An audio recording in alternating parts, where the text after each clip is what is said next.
Selamat pagi Tuhan Yesus. Terima kasih sehingga pada pagi hari ini kami bersama teman-teman bisa mendengarkan kebenaran firman-Mu. Kiranya Tuhan memberkati kami sehingga kami bisa memahami daripada firman-Mu dan bisa melakukannya di kehidupan kami sehari-hari. Berkati kami anak-anak-Mu ya Tuhan Yesus. Kami sudah siap mendengarkan firman-Mu. Haleluya. Amin. Shalom. Selamat pagi adik-adik. Apa kabar? Kakak berharap semuanya sehat ya. Sudah siap mendengarkan kebenaran firman Tuhan pada pagi hari ini? Nah, kalau gitu duduk yang tenang. Kita akan memulai cerita kita pada pagi hari ini. Nah, adik-adik, siapa dia? Adik-adik tahu nggak ini siapa? Mengapa dia mengenakan jubah yang bagus sekali? Adik-adik tahu tidak? Siapakah dia? Apakah dia seorang dokter? Atau apakah dia seorang pilot?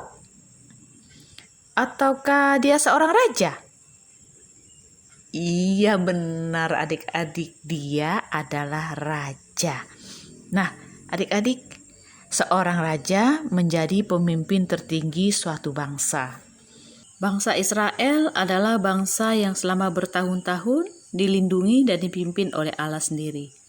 Tapi mereka membuat Allah kecewa ketika mereka minta seorang raja. Padahal Allah telah melakukan banyak dengan membebaskan mereka dari Mesir. Mereka merupakan pertolongan dan pimpinan Allah yang ajaib.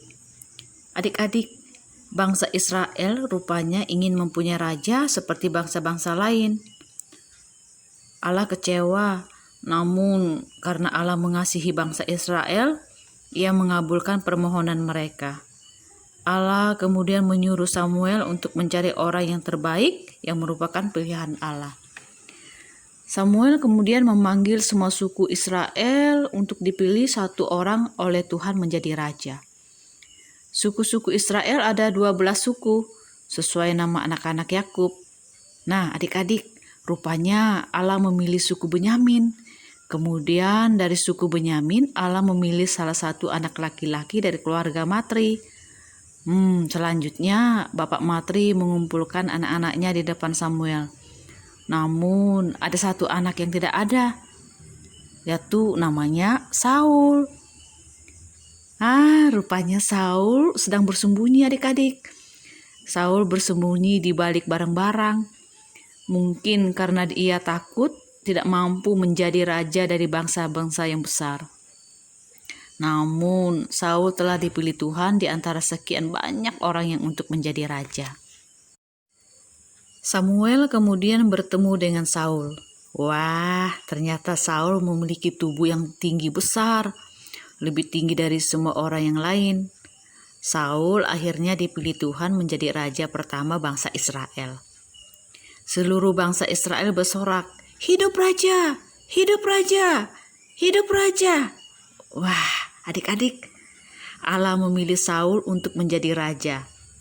Allah pun ingin agar kita semua mau dipilih untuk melakukan pekerjaan dari Tuhan.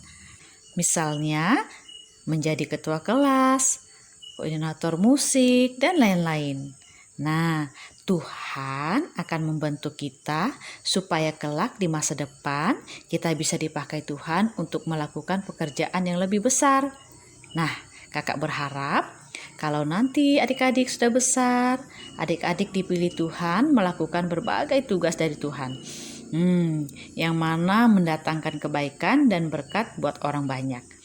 Siapa di sini yang sudah punya cita-cita? Ayo. Wah, pasti semuanya punya cita-cita kan?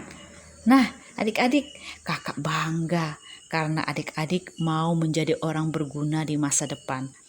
Allah akan menolong kalian, menolong adik-adik untuk dapat melakukan tugas dari Tuhan. Supaya semakin banyak orang yang merasakan cinta kasih Tuhan. Nah, adik-adik, kita bersyukur ya.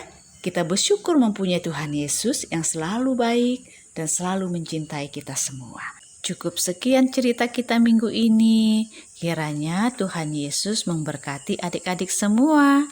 Nah, adik-adik, sebelum kita beranjak, kita berdoa dulu ya. Ayo, kita lipat tangan bersama-sama, tunduk kepala, tutup matanya.